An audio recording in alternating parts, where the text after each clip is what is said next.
Esta es la iglesia Puerta de Esperanza, situada en San Lucas, Zacatepeques, República de Guatemala, en América Central. Para la gloria de Dios, nuestra congregación fundamenta su fe en Jesucristo y en las Santas Escrituras. Agradecemos a Dios que hoy se pueda contar con Internet para cumplir con cabalidad el mandamiento de nuestro Señor Jesucristo, que es predicar el Evangelio en todas partes del mundo. Con mucho agrado, ofrecemos hoy la prédica de nuestro pastor general, el licenciado Gustavo Adolfo Bonilla.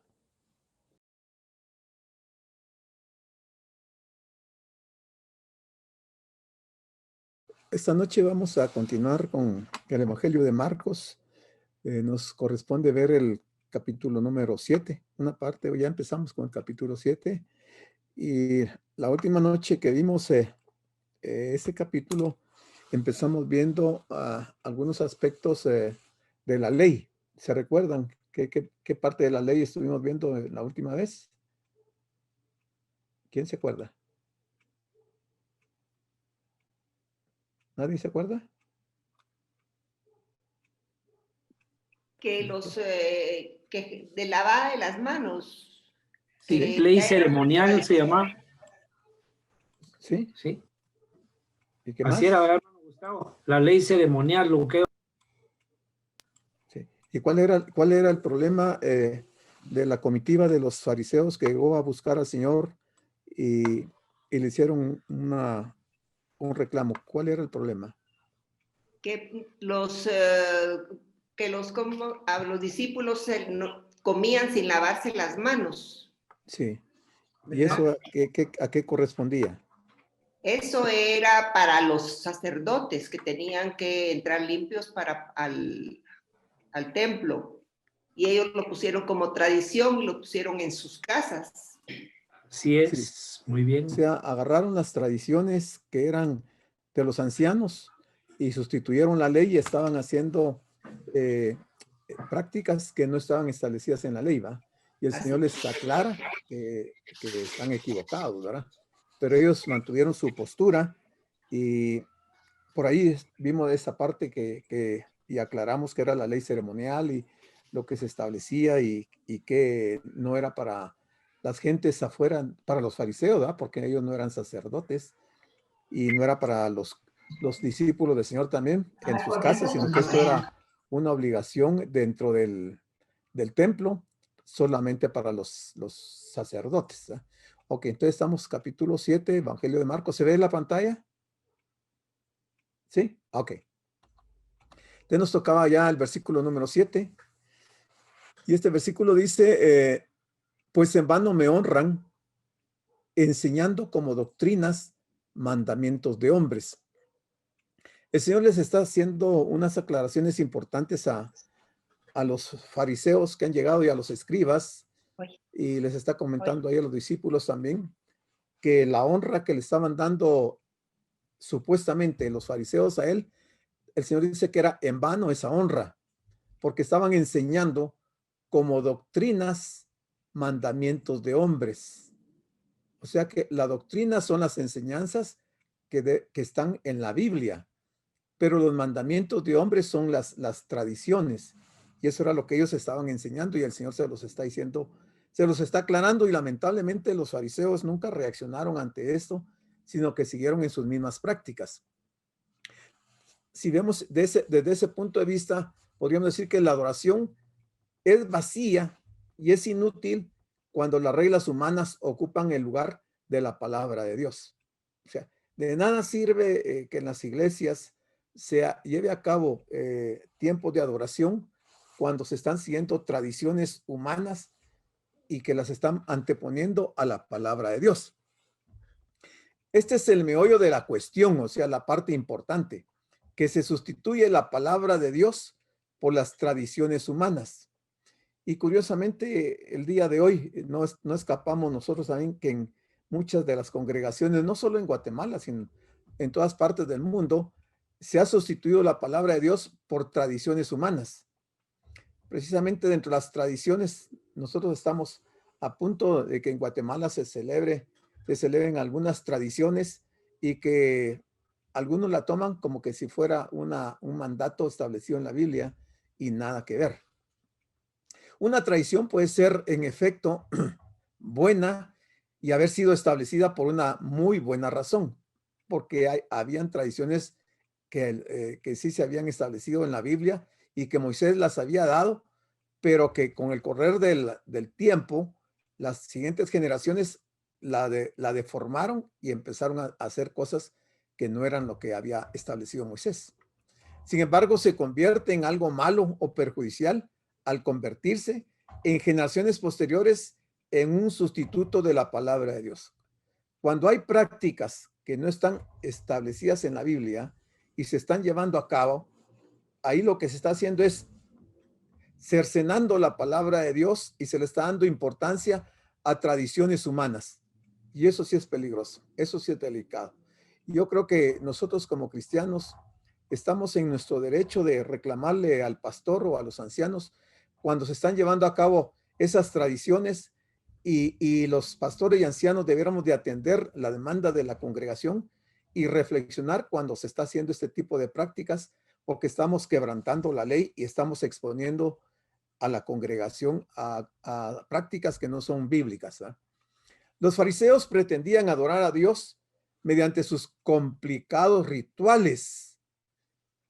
Hoy miraba yo una noticia ahí, no me recuerdo ahorita en qué lugar, de esas gentes que se suben a un palo volador que le aman y uno de los practicantes cae a una altura de 15 metros y parece que está muy mal herido ahí el pobre, pero es parte de esos rituales complicadísimos que las religiones establecen, ¿verdad? Porque eso que yo ahí en esa noticia me parece que es una tradición de la Iglesia Católica.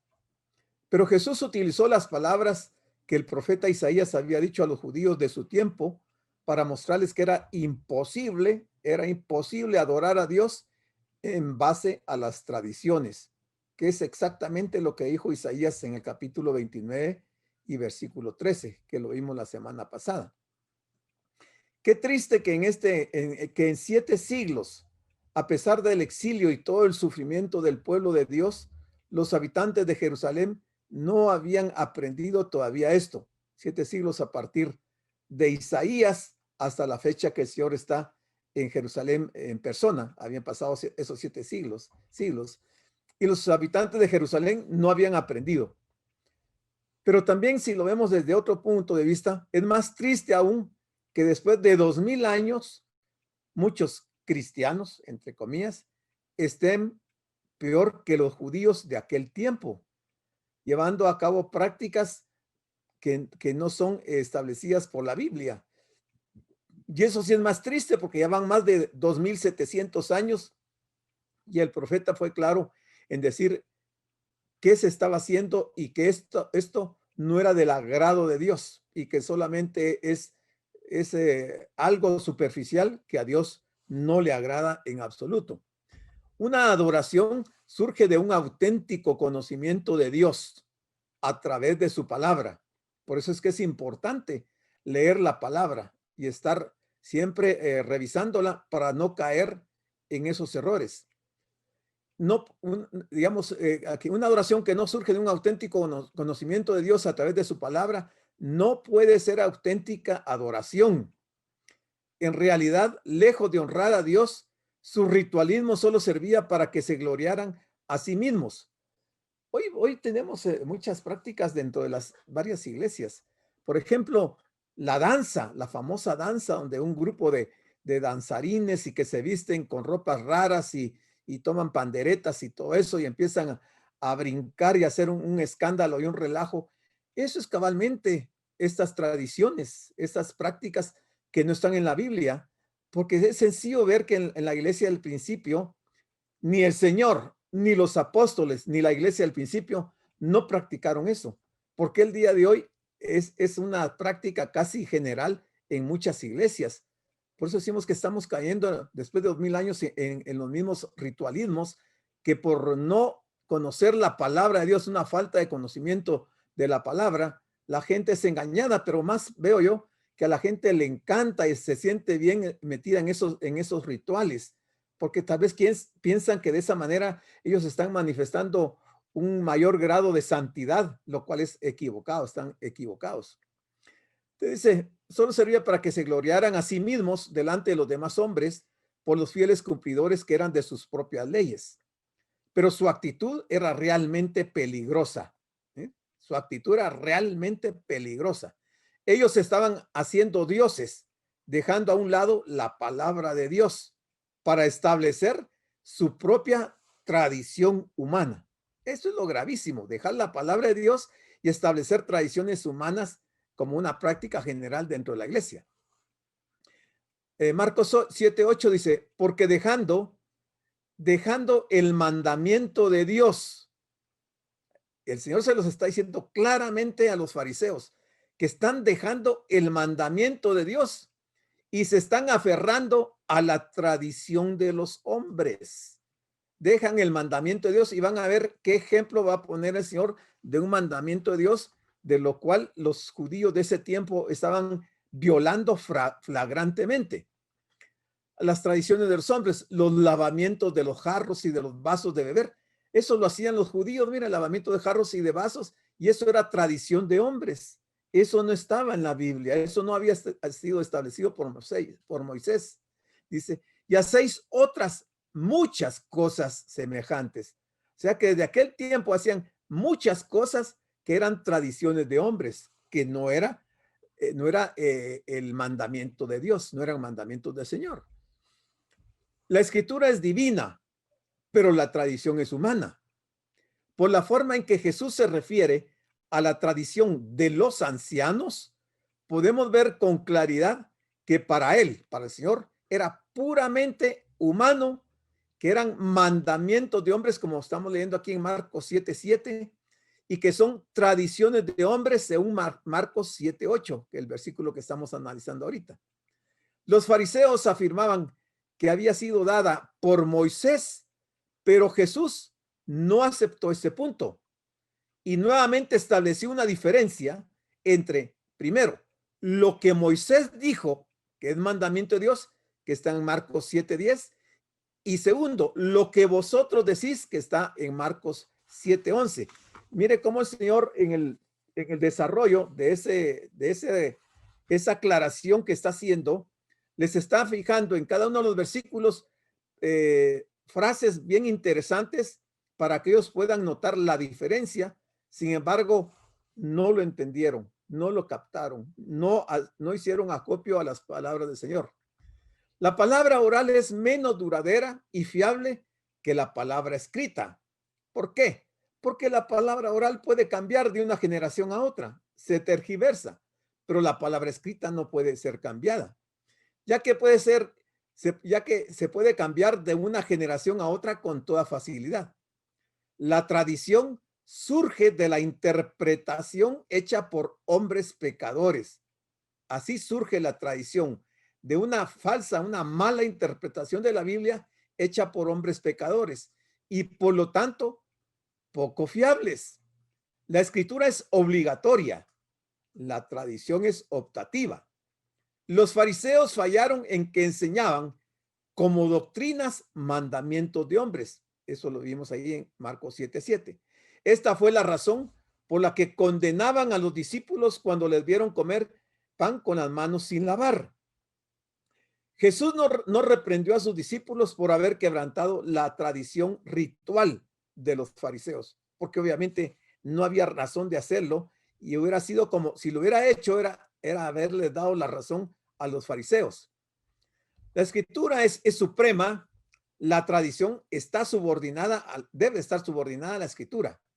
Jesús explicó también que cuando una tradición entra en conflicto con la escritura, debe ser rechazada con firmeza, porque la escritura es suprema y la tradición debe estar subordinada siempre a ella. Veamos qué nos dice el versículo 9. Les decía también, bien invalidáis el mandamiento de Dios para guardar vuestra tradición. Y aquí pongámosle ojo a este versículo 9, porque el Señor les habla de invalidar el mandamiento de Dios. Y aquí es algo específico que el Señor les va a señalar de un mandamiento de Dios que los fariseos estaban quebrantando con el único objetivo de guardar la tradición.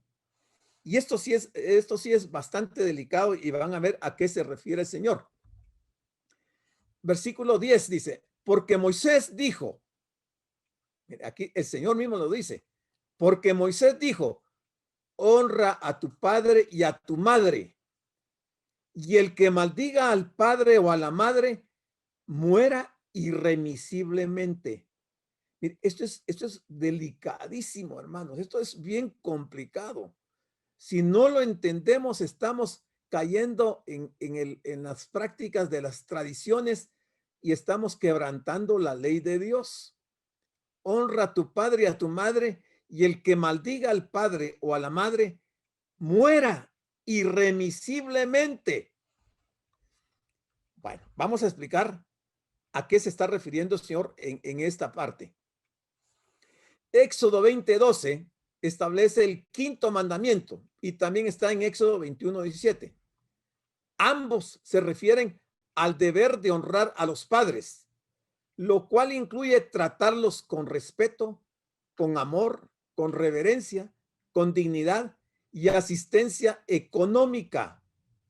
La segunda cita, o sea, Éxodo 21, indica cuán seriamente considera Dios esta obligación. Nuestro deber radica en guardar la palabra de Dios, aunque para hacerlo sea necesario invalidar nuestras tradiciones. Y van a ver lo interesante, y creo que aquí va a haber un aspecto que quizás ustedes no lo habían visto o no lo habían analizado, pero que el Señor lo trae a colación en este momento porque es justo el momento de mencionarlo. Y aquí está. Versículo 11. Dice, pero vosotros decís, basta que diga un hombre al padre o a la madre, es corbán. ¿Quiénes saben qué es corbán? Lo habían leído, ¿verdad? ¿O no lo habían leído? Si alguien lo había leído, encienda su micrófono y dígame. Pero vosotros decís, basta que diga un hombre al padre o a la madre, es corbán, que quiere decir mi ofrenda a Dios, todo aquello con que pudiera ayudarte. ¿Quién me puede dar su punto de vista de esto, de lo que dice el versículo 11? Vamos a ver. ¿Quién ha leído algo al respecto?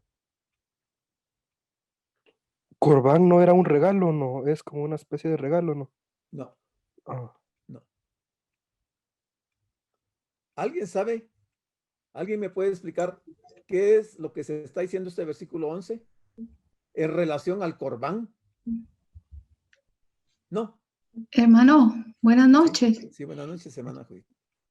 Yo aquí estoy leyendo y dice venir a Dios o acercar algo similar a la palabra latina sacrificio. Sacrum. Los judíos hacían constantes sacrificios a Dios. Animales, vegetales o incienso eran sacrificados diariamente en el templo por los sacerdotes. No. No, ok. Nada que ver, nada que ver. Bueno, lo Dice, vamos a ver. Es obligación de atender a los padres. Pero ¿en qué radicaba el corbán? En la atención que le daban los hijos a los padres, porque era una obligación y era una reverencia. No, al contrario. Y vamos a ver. Para demostrar este principio, citó el caso del corbán. La palabra corbán quiere decir dedicado a Dios. Y oiga, y se empleaba cuando un hombre quería dedicar sus bienes a la tesorería del templo, pero por un arreglo con los sacerdotes, podía dedicar su dinero o su propiedad al templo al mismo tiempo que disfrutaba de ellos durante su vida, dejándolo luego como un legado al servicio del templo. Voy a seguir avanzando y después meditamos en esto. Si se daba el caso de que este hombre, según la santa obligación natural y legal, tuviese el deber de mantener a padres ancianos o enfermos, los mismos sacerdotes le impedían ayudarles con los fondos que eran corbán para no menguar el legado del templo.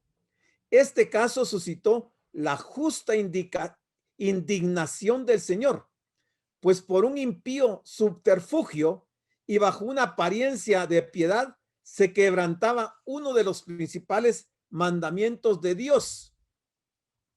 Y dice el Señor, y vamos, hay varios versículos, pero los vamos a analizar y regresamos. Y dice, y les dice el Señor, y no le dejáis hacer más por su padre o por su madre.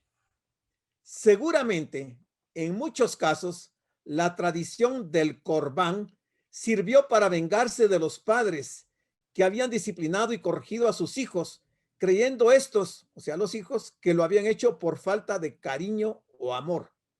O sea, ¿qué hacían las personas, los judíos? En lugar de ayudar a sus padres y para no ayudarlos, iban a hablar con el sacerdote y le prometían al sacerdote que tanto su dinero como sus propiedades se los iban a dejar al templo, pero mientras ellos vivieran, ellos iban a disfrutar de ese dinero y de esas propiedades. Entonces el sacerdote, en común acuerdo con estas gentes, les impedían a los judíos ayudar a sus padres porque sabían que ellos iban a ser los herederos de todas esas propiedades y ese dinero.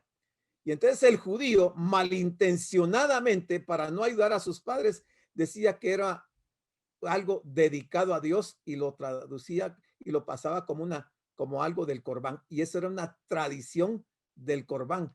Y eso no está en la ley. En la ley es lo que el Señor le está diciendo aquí a los judíos. Desde el 10 dice, porque Moisés dijo, honra a tu padre y a tu madre, y el que maldiga al padre o a la madre muere irremisiblemente. No le está diciendo el Señor aquí en la ley, por medio de Moisés, a los judíos que agarren su dinero y sus propiedades y que las comprometan con el templo en lugar de ayudar a sus padres, que es lo que ellos estaban haciendo, ¿verdad? Y es lo que dice el versículo número 11. Vamos a ver. Es el siguiente. Vamos. Es este. Dice, pero vosotros decís, basta que diga un hombre al padre o a la madre, es corbán. O sea, mire, la persona le decía a sus padres que no los podía ayudar porque ya todo lo tenía comprometido para el templo. Y le decía, es corbán todo aquello con que pudiera ayudarte. Era una violación, pero horrible, a la ley de Dios. Y que el Señor los está reprendiendo y les está diciendo lo que va a ocurrir con ellos. Dice, y no le dejáis hacer más por su padre o por su madre. Y era esto que decían, que seguramente en muchos casos la tradición del corbán sirvió para una venganza de los hijos para con sus padres, porque lo habían corregido, lo habían disciplinado, creyendo los hijos que esa corrección, esa disciplina era por falta de cariño o de amor. Él estaba diciendo que la tradición era perniciosa y contradecía la intención de la ley de Dios. Él aquí es el Señor. El Señor estaba diciendo que la tradición era perniciosa y contradecía la intención de la ley de Dios, que era honrar al padre y a la madre. Y esa era una responsabilidad que las personas debían de cumplir. ¿Cuántos casos no tenemos hoy dentro de nuestras congregaciones? Y yo creo que se hace por ignorancia de lo que dice la palabra de Dios. O algunos casos ya es por la dureza del corazón de algunos hijos que, queriendo vengarse de sus padres, caen en este semejante pecado. Porque el Señor dijo que cualquiera que maldiga al padre o a la madre muera irremisiblemente. O sea, la sentencia es bien fuerte. Y les dice el Señor en el 13, versículo 13, invalidando la palabra de Dios con vuestra tradición. ¿Qué tradición? La del Corbán. ¿Ah? Invalidando la palabra de Dios con vuestra tradición que habéis transmitido, y muchas cosas hacéis semejantes a estas. Mire qué lujo de judíos había en aquel tiempo, ¿verdad?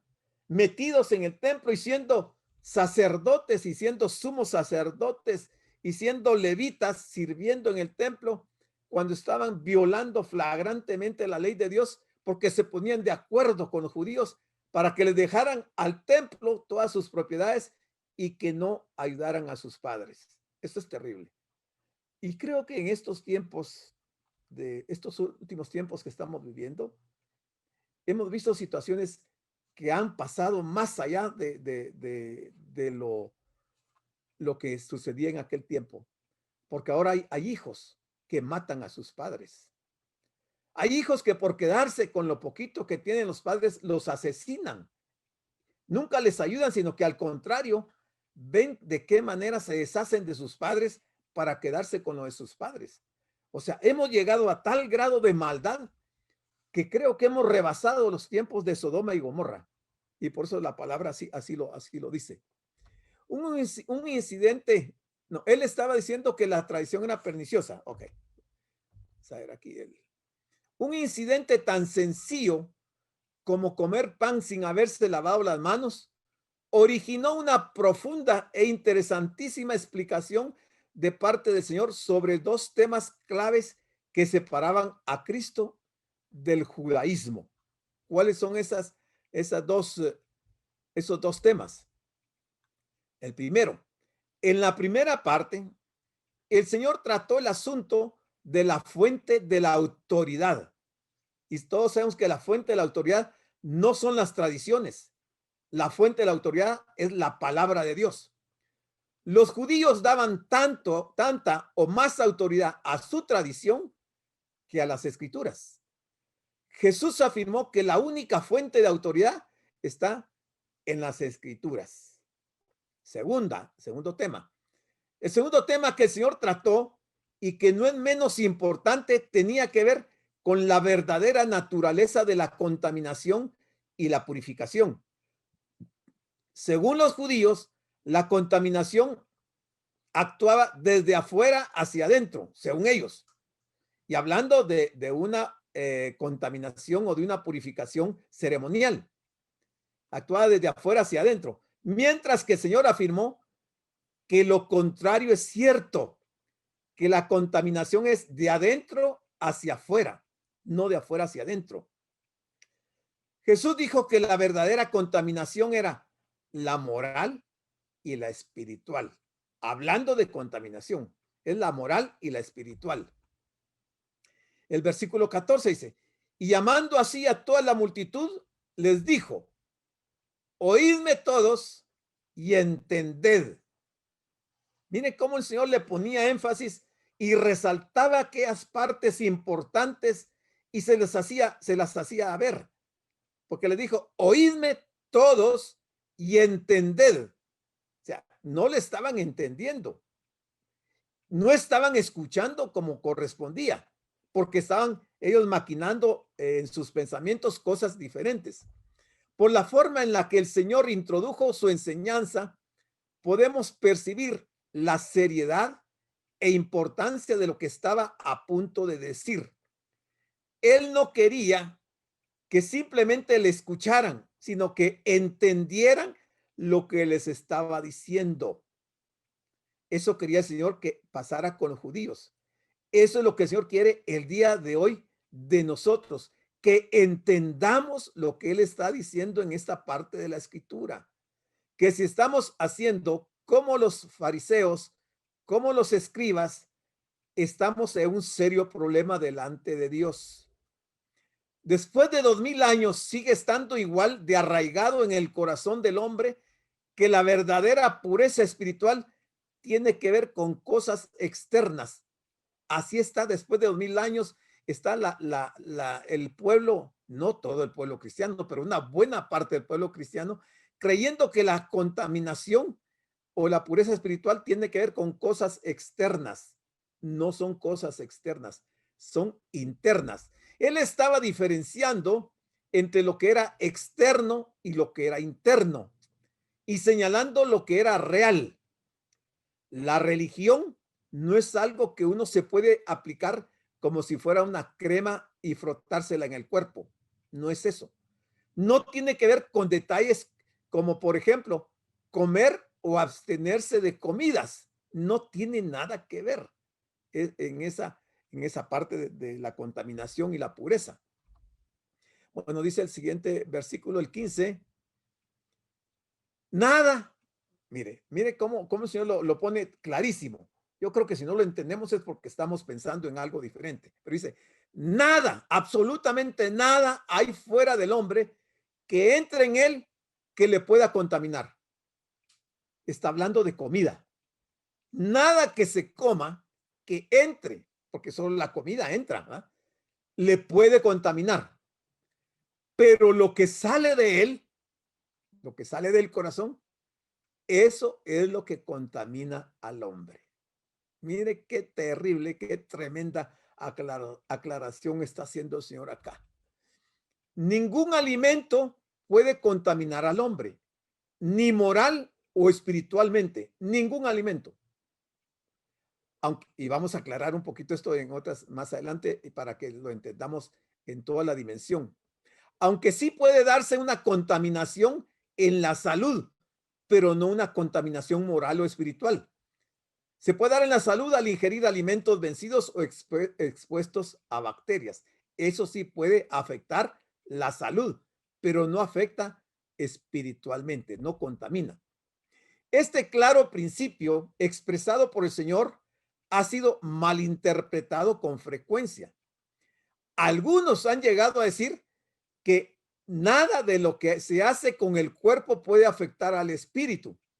O sea, han agarrado esa parte que acabamos del versículo 15 y lo han traducido no a comidas, sino que a relaciones sexuales. Porque dice, nada de lo que se hace con el cuerpo puede afectar el espíritu. Eso dicen. Pero Pablo tuvo que enfrentar este problema en 1 Corintios 6, 12 al 20. Allí había en Corinto ciertas corrientes filosóficas que estaban llevando a los creyentes a pensar que podían hacer lo que quisieran con su cuerpo porque eso no afectaría a su vida espiritual. Tremendo error. Y eso se sigue haciendo el día de hoy. Terrible error. Y así que estaban pasando de la libertad que tenían para comer cualquier alimento a las prácticas sexuales fuera del marco del matrimonio. O sea, a la libertad de prácticas sexuales fuera del marco del matrimonio. Ahora bien, ¿es esto lo que Jesús quería decir? ¿Realmente no importa lo que hagamos con nuestro cuerpo?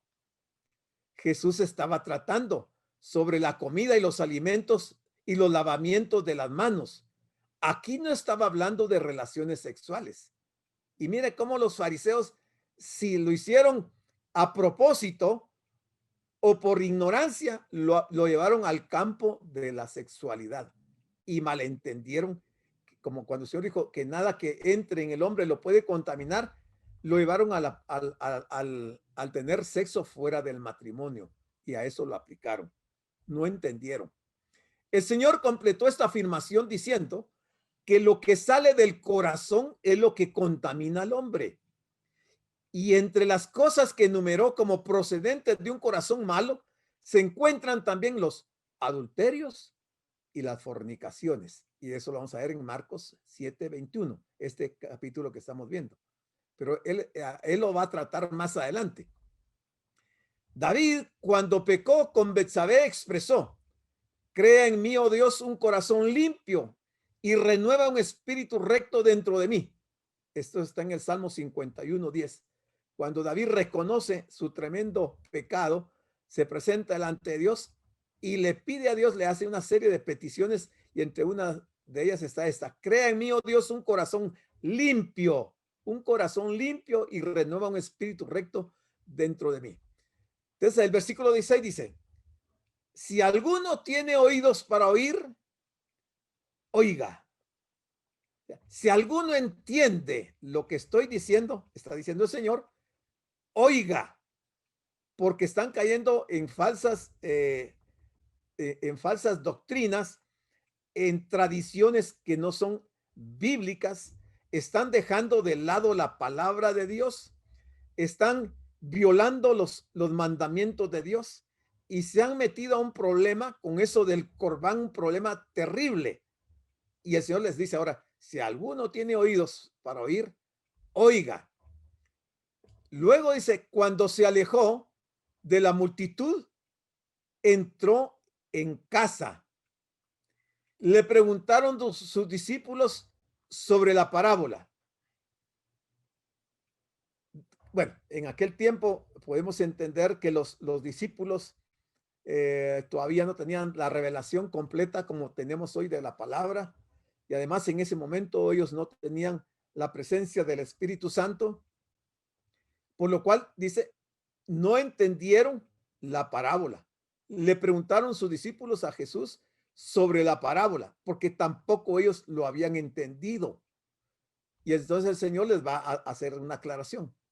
Y por otro lado, en relación a los alimentos prohibidos, cuando un israelita quedaba inmundo por comer cerdo, póngale atención, cuando un israelita quedaba inmundo por comer cerdo, la contaminación no le venía por el cerdo que había comido, sino por la desobediencia que surgía de su corazón y que le llevaba a hacer lo que Dios había prohibido.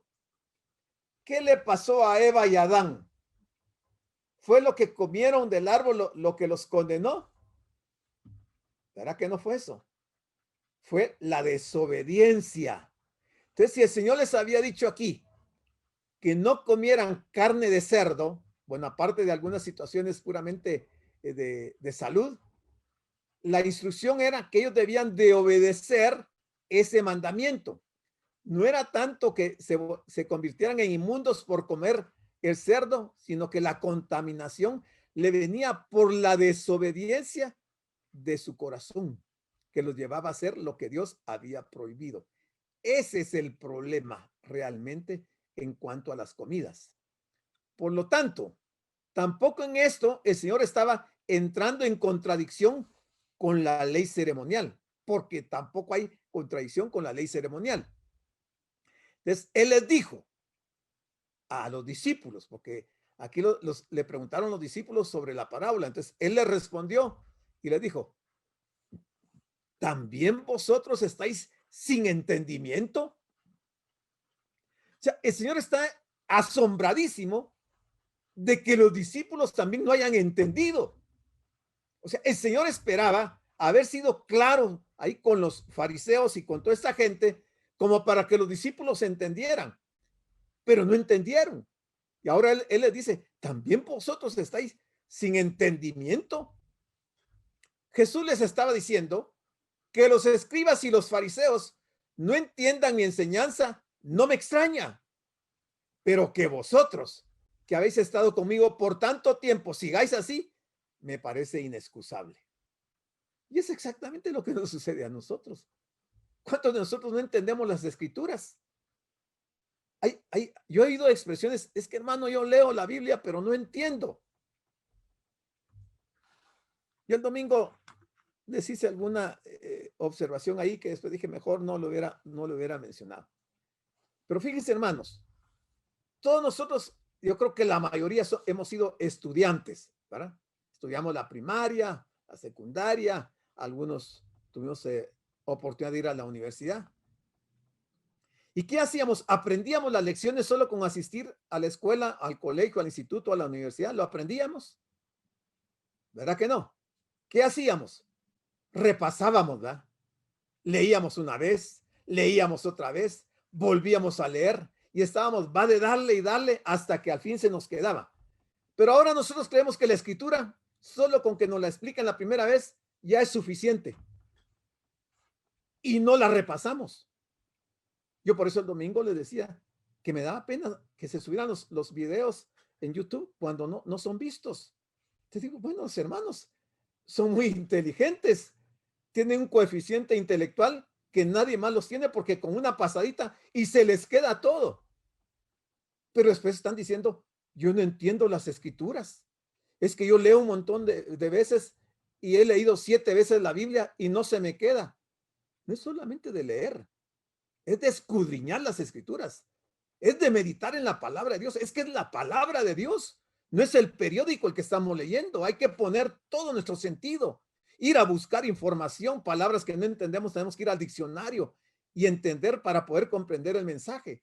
Pero si no lo hacemos, obviamente, estamos igual que los fariseos, que igual que los discípulos, ¿verdad? El Señor le dice, está bien que los fariseos no entiendan la enseñanza, pero ustedes que han andado conmigo por tanto tiempo, no entiendan, eso es inexcusable. Pero mira que la historia se repite. ¿Tengo razón o no tengo razón? Yo sé que no con todos, porque no puedo generalizar, pero una buena parte de los creyentes de la iglesia somos así, ¿verdad? Bueno, sigamos.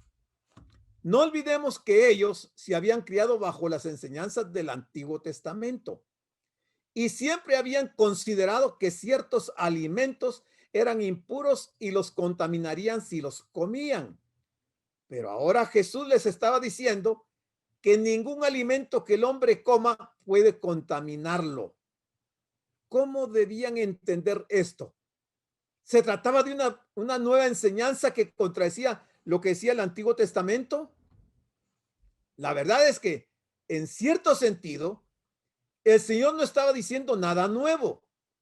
No debemos olvidar que todas aquellas leyes ceremoniales del Antiguo Testamento tenían como finalidad enseñar por medio de cosas externas principios espirituales internos. Principios espirituales internos. Yo constantemente les estoy diciendo que en el Antiguo Testamento, cuando tocamos pasajes, ahí hay principios espirituales que son internos, que los debemos de tomar. Yo no sé cuántos me han entendido cada vez que yo les digo esto, pero mi intención de recalcárselos y estarles insistiendo en eso es para su propio beneficio.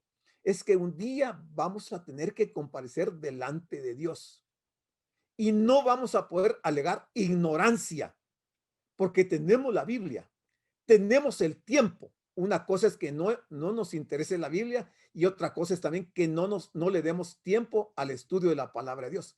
De eso vamos a tener que dar cuenta delante de Dios. Les dice, ¿no entendéis que todo lo de afuera que entra en el hombre no le puede contaminar? Ceremonialmente.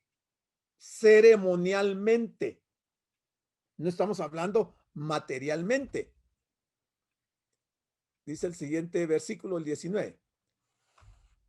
¿Por qué no puede contaminar? Porque no entra en el corazón.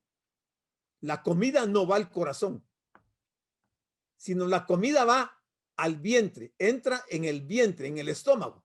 ¿Y qué pasa? Luego sale a la letrina. Por eso no puede contaminar ceremonialmente. Esto decía haciendo limpios todos los alimentos. Todos los alimentos. Puede comer todo lo que quiera, porque el Señor los hace limpios, todos los alimentos. Pero ojo, estamos hablando en el sentido espiritual. En el sentido físico o de salud, hay ciertos alimentos que no los debemos de comer por salud. Pero cada uno es responsable de lo que haga con su cuerpo. Al final, recuerden que el templo que el cuerpo es templo del Espíritu Santo. Y si destruimos el templo comiendo cosas que destruyen el cuerpo, tendremos que dar razón también de eso. El Señor trató, y que no es menos importante, la verdadera naturaleza de la contaminación y la purificación. Según los judíos, la contaminación actuaba desde afuera hacia adentro. Mientras que el Señor afirmó que lo contrario es lo cierto. O sea, la contaminación es de adentro hacia afuera. Los judíos afirmaban que la contaminación real era física, pero Jesús dijo que la verdadera contaminación era la moral y la espiritual. Esa es la contaminación que está tratando la Biblia en este pasaje que estamos viendo. La afirmación que el Señor hizo no deja lugar a dudas. Ningún alimento puede contaminar al hombre moral o espiritualmente. Mire, lo estoy enfatizando para que se nos quede. Cuando Jesús enseñó que todos los alimentos eran limpios, estaba eliminando también las barreras entre judíos y gentiles. O sea, la enseñanza del Señor iba mucho más allá de la ley ceremonial. Aquí va también a afectar la relación entre judíos y gentiles. Veamos la estrecha relación que esta declaración guarda con la experiencia vivida por el apóstol Pedro en Jope y que encontramos relatada en el libro de Hechos, capítulo 10, versículos 9 al 16. Ahí Pedro tuvo una visión en la que declinó 3 veces la invitación del Señor a matar y a comer animales impuros. Y la respuesta del Señor fue similar a lo que Marcos expresa en su evangelio. Lo que Dios limpió, no lo llames tú común. La relación entre judíos y gentiles. Hasta ahí tenía alcance esta enseñanza que el Señor les estaba dando a los discípulos. Pero decía que lo que del hombre sale, eso sí contamina al hombre. Lo que sale del corazón, no lo que sale por el estómago. Con estas palabras, el Señor enunció una verdad fundamental que marca la diferencia clave entre el cristianismo y todas las demás religiones del mundo. Mientras que los líderes judíos consideraban que el ser humano, especialmente el judío, era básicamente bueno y que su problema era simplemente el peligro de la contaminación espiritual por contacto con el pecado externo, el Señor consideraba que el corazón del hombre, incluido el del judío, era pecaminoso y que su problema era que constantemente procedían de su interior pensamientos y acciones que lo contaminaban a los ojos de Dios. Esto sí es delicado. ¿Y cuántos casos no tenemos hoy dentro de las iglesias? Porque de dentro del corazón, mire la lista que va a dar aquí el Señor, de 13 aspectos bien interesantes. Porque de dentro del corazón de los hombres salen los malos pensamientos, los adulterios, las fornicaciones, los homicidios. ¿Cómo puede el hombre llegar entonces a tener una relación correcta con Dios? Si entendemos la gravedad de la pecaminosidad del corazón humano, descrita por el Señor, nos daremos cuenta inmediatamente de que dejar de comer ciertos alimentos o lavarnos las manos de una forma determinada antes de comerlos no podrá cambiar de ninguna manera nuestro corazón ni colocarnos en una buena relación con Dios. Eso es absurdo. Absurdo, totalmente absurdo. Te dice, ni los malos pensamientos, ni los adulterios, ni las fornicaciones, los homicidios, los hurtos, las avaricias, las maldades, el engaño, la lascivia, la envidia, la maledicencia, la soberbia, la insensatez. Mire, son 13, vamos a ver. Dice, malos pensamientos 1, 2, 3, 4, 5, 6, 7, 8, 9, 10, 11, 12 y 13 aspectos que salen del corazón de los hombres. Que aquí cuando dice hombres es hombres y mujeres, ¿verdad? Es la raza humana. Todo eso alberga el corazón de muchas personas. Y cuando afloran es porque están saliendo de muy dentro de la persona. Y mire, son 13 interesantes. Entonces sigamos viendo qué más dice Marcos aquí en el versículo 23. Todas estas maldades, esas 13 que acabamos de leer, de dentro salen y contaminan al hombre. Clarísimo, miren. Salen de dentro y contaminan al hombre. No es la comida la que contamina. La comida finalmente va a parar a la letrina, pero esto no. Esto sí contamina al hombre y lo pone en serias dificultades en su relación con Dios. Luego que él terminó, se levantó de ahí, se fue a la región de Tiro y de Sidón, y entrando en una casa, no quiso que nadie lo supiese, pero no pudo esconderse. ¿Cómo creen que se fue? ¿Dónde estaba el Señor en este momento? Estaba en Galilea, ¿va? ¿Cómo creen que se fue a Tiro y a Sidón? ¿Tienen idea ustedes de cómo se fue a Tiro y a Sidón? Abra su micrófono y me dice, ¿cómo piensa usted que se fue el Señor desde Galilea hasta Tiro y Sidón? ¿Nadie? ¿Ninguno sabe cómo? ¿En espíritu, hermano? No. ¿No? Okay. No, eso es físico. Él se fue. Dice, levantándose ahí, se fue a la región de Tiro y de Sidón. No se fue en espíritu. Él se fue personalmente. ¿Cómo se fue? Bueno, en esa época habían dos formas, por agua o caminando. Sí, ¿y cuál de las dos usó él? Yo creo que ahí iba caminando. ¿Por qué dice usted que iba caminando, hermana Temita? Porque ya había bajado de la barca. ¿Y qué más? Habría que ver el mapa para ubicar geográficamente dónde están los lugares que mencioné. Tiro y Sidón. Muy bien, Daniel. Según el mapa está, podríamos decir, al norte. Al norte, o sea, tenía que atravesarse varias regiones por tierra. Nunca se iba a ir por barco porque no había lago, mar o río que de Galilea condujera a Tiro y a Sidón, ¿verdad? Entonces, miren, esas son las partes que debemos, cuando estudiamos, preguntarnos. ¿Y cómo es que se fue a Tiro y a Sidón? ¿Dónde estaba Tiro y Sidón? ¿Se montó otra vez al barco y se fue? No. Tiro y Sidón, a Tiro y Sidón no podía irse en barco porque no había una comunicación acuífera. Era por tierra. Pero miren, bueno, ya aclaramos eso y lo vamos a ver. Yo les voy a mostrar aquí el mapa. Entonces se levantó de ahí, se fue a Tiro y Sidón. Tiro y Sidón eran dos ciudades gentiles, no eran judías. Y cuando llegó a Tiro, entró en una casa y no quiso que nadie lo supiese. ¿Por qué no quiso el Señor que nadie lo supiera? ¿Acaso Él no venía a anunciar el evangelio, a dar las buenas nuevas? ¿Por qué ahora no quiere que nadie sepa que Él está en Tiro? Dice, pero no pudo esconderse.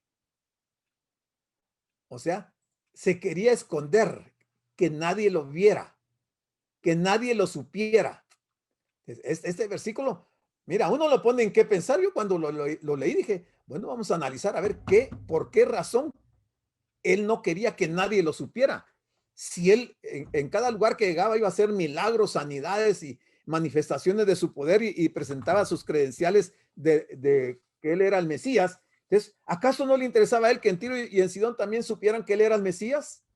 ¿Por qué no quería que nadie lo supiera? Después de una fuerte controversia con los fariseos y los escribas, Jesús salió de Galilea y se fue más allá de sus fronteras a tierras gentiles en la región de Tiro y de Sidón, en Fenicia, un país que ocupaba el litoral mediterráneo entre los montes del Líbano y el mar. Él caminó entre 50 y 90 kilómetros, 50 para llegar a Tiro y 90 para llegar a Sidón. Ahora miremos el mapa. Él estaba aquí, miren, en Galilea, por aquí, por alrededor del mar de Galilea. Y mira dónde está Tiro y mira dónde está Sidón. Entonces él salió de aquí para allá. Ahí no se podía ir por barco. Tal vez sí, si me hubieran dicho, se fue un burrito, una bestia, algo así, o a pie. Se fue caminando 50 kilómetros para acá y 90 kilómetros en total hasta Sidón. Pero después vamos a ver que regresa, para aprovechando que tenemos el mapa, va a regresar a Decápolis. Mire, regresa desde Sidón a Decápolis y va a ir también a Cesarea. Él caminó todo alrededor de esta región de Galilea. Por eso es que es interesante, cuando estudiemos, ayudémonos con los mapas, ayudémonos con algún atlas bíblico, con diccionarios, con toda clase de instrumentos para entender, porque si no, solo estamos leyendo y no estamos ni siquiera, fíjense que una de las cosas interesantes para leer la escritura es ser creativo, es prestar atención al texto y entender lo que está diciendo para comprender. Porque si no, nadie, bueno, se fue a Tiro a Sidón, o sea, se fue a la otra cuadra, ¿va? Nada que ver. Mire todo lo que caminó. 50 kilómetros para acá y 90 hasta acá. O sea, ¿cuánto tiempo le llevó caminar 50 kilómetros? ¿1 hora? No. 2 horas? Tampoco. ¿Verdad? O sea, ¿y dónde comió? Y bajo el sol, en un lugar desierto. O sea, él pasó situaciones complicadas. Bueno, dice, en las semanas siguientes, el Señor pasó bastante tiempo fuera del territorio de Israel. Él estaba retirado totalmente de Israel. Primero en Fenicia, Marcos 7:24. Luego en Decápolis, Marcos 7:31. Y finalmente en Cesarea de Filipo, Marcos 8:27. Este periodo resultó en un ministerio muy fructífero entre sus discípulos que llegaron a conocerle como el Cristo. O sea, el Señor se estaba retirando porque quería apartarse de las multitudes para enseñarle a sus discípulos, para adiestrarlos, aleccionarlos, para revelarles muchas cosas interesantes, porque ya había estado con mucha gente y no le dejaban tiempo. Se recuerdan que siempre lo abordaban cuando él quería descansar, llegaba toda la gente con sus enfermos, entonces ya no podía ni descansar ni enseñarle a sus discípulos. Entonces se fue ahí a Tiro pensando que ahí se iba a poder, pero tampoco se pudo esconder, dice, ¿va? Este periodo resultó en un ministerio muy fructífero entre sus discípulos que llegaron a conocerle como el Cristo. Para él era importante. Cristo quiere decir el ungido. Es lo mismo que Mesías. Cristo y Mesías es lo mismo. Y quiere decir el ungido. Eso está en Marcos 8:29. A partir de ese momento, el Señor tomó el camino que le llevaría hasta Jerusalén. Y ahí a la cruz. O sea, estaba en el final de su ministerio. Y entonces le interesaba instruir a los discípulos. Por eso se fue a esa región. Pero vamos a ver qué pasó en Tiro. ¿Por qué fue Jesús a la región de Tiro y Sidón? De su visita a aquellos lugares, Marcos solo recoge la curación de la hija endemoniada de la mujer sirofenicia. Y aunque seguramente el Señor tuvo más oportunidades de mostrar su misericordia y ministrarles la palabra de Dios, sin embargo, parece que el propósito principal del evangelista es mostrarnos el interés del Señor por atender con calma a la formación de sus discípulos y tener un tiempo de descanso con ellos. Por eso él se fue para allá. Miren, hermanos, otra recomendación. Todos sabemos lo que estamos estudiando. Conocemos qué pasaje estamos estudiando. Sería, pero fantástico y fabuloso, que antes de que yo diera estas enseñanzas, cada uno de ustedes leyera los pasajes y no esperar hasta que yo lo lea. Porque, ¿qué me dice eso a mí? Que no tienen interés en aprender. Perdonen, pero así es. Cuando uno tiene interés, uno lee y uno pregunta y uno está inmerso en la lección. Porque no lo sorprendo yo con qué vamos a ver. Ustedes saben en qué capítulo estamos, en qué versículo nos quedamos, qué versículo sigue. Pero lo que denota eso es que no hay mucho interés en leer la palabra de Dios. O sea, si yo la enseño, pues qué bueno si se enseñó, y si le dije algo bueno, qué bueno, y si se lo dije malo, igual de bueno. O sea, no es así. O sea, el estudio debe ser un poco más profundo, más interesado. Jesús se fue a Tiro y Sidón inmediatamente después de haber estado enseñando acerca de la limpieza de todos los alimentos. Marcos 7 del 18 al 19. Esta distinción entre alimentos limpios e inmundos era una de las razones fundamentales que impedían el trato entre judíos y gentiles. ¿Por qué decimos esto? Porque ahora está llegando a Tiro, a una ciudad de gentiles, y va a ser alguna obra ahí extraordinaria. Dice, pero no pude esconderse, dice el 24. Y el 25 dice, ¿por qué no pude esconderse? Porque una mujer, y mire qué curioso que haya sido una mujer cuya hija tenía un espíritu inmundo, luego que oyó de él, vino y se postró a sus pies. Una hija, una mujer con una hija. ¿Qué edad tendría la hija? ¿Sería una hija mayor de edad o sería una niña? Y esa niña o esa hija tenía un espíritu inmundo. Y la madre, esta mujer, que sin duda ya había oído de Jesús, porque dice que luego que oyó de él, corre, va inmediatamente. ¿Y qué hace? Se postró a sus pies. Mire, interesante lo que hace esta mujer. Una mujer gentil. Lo que no hizo ningún fariseo, ninguno de la clase sacerdotal, lo que no hicieron muchos de los judíos, lo hacen los gentiles. Esta mujer, delante de todos los discípulos y delante de la gente donde ella vivía, no le importó y se postró a sus pies. La razón para que el Señor no quisiera que se supiera de su estancia ahí, tendría que ver seguramente con su propósito de descansar e instruir a sus discípulos, lejos del agobio constante de las multitudes. Pero también, porque como más adelante va a señalar, no había llegado todavía el tiempo de abrir plenamente la puerta a los gentiles, en tanto que los judíos no se hubieran saciado. Mire qué gran amor del Señor por su pueblo, que quería que su pueblo fuera saciado, pero que en lugar de asistir e invitarlo para aprender de él, lo que andaban haciendo era viendo cómo lo hacían caer en alguna trampa. Pero la gente gentil no, lo reconoció y se aprovechó y logró mayores beneficios que muchos de los judíos. Entonces dice, sobre esta mujer no sabemos casi nada, porque como ya nos tiene acostumbrados Marcos, él omite cualquier detalle que no tenga relevancia para el fin que persigue. Sin embargo, si nos dice que era una mujer griega y sirofenicia de nación, es decir, que era fenicia y que hablaba griego.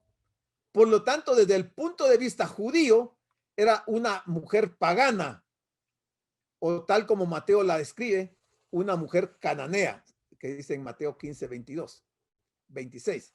La mujer era griega y sirofenicia de nación y le rogaba que echase fuera de su hija al demonio. Ella vino a Jesús pidiéndole ayuda porque lo que más amaba en el mundo estaba bajo el control del diablo. Observemos también que la mujer no estaba rogando por sí misma, sino para conseguir una bendición a favor de su hija, dándonos un buen ejemplo de lo que debe ser la obra de intercesión que los padres debemos llevar a cabo por nuestros hijos. Según Mateo, ella seguía a Jesús y sus discípulos dando voces, lo que iba a ser del desagrado de los discípulos. Eso está en Mateo 15, 23. Pero esta insistencia no surgía únicamente por el dolor y la ansiedad que sentía por el estado de su hija, sino que también manifestaba una fe sólida en el Señor Jesús y por supuesto una intercesión tan ferviente que no había de quedar sin su respuesta. Nos quedamos ahí porque ya son las 8, me pasé unos 3 minutos y dejamos el tiempo para preguntas, aportes, comentarios. Nos tocaría el versículo 27 de Marcos 7. Entonces pueden abrir sus micrófonos y pueden preguntar o comentar o hacer algún aporte.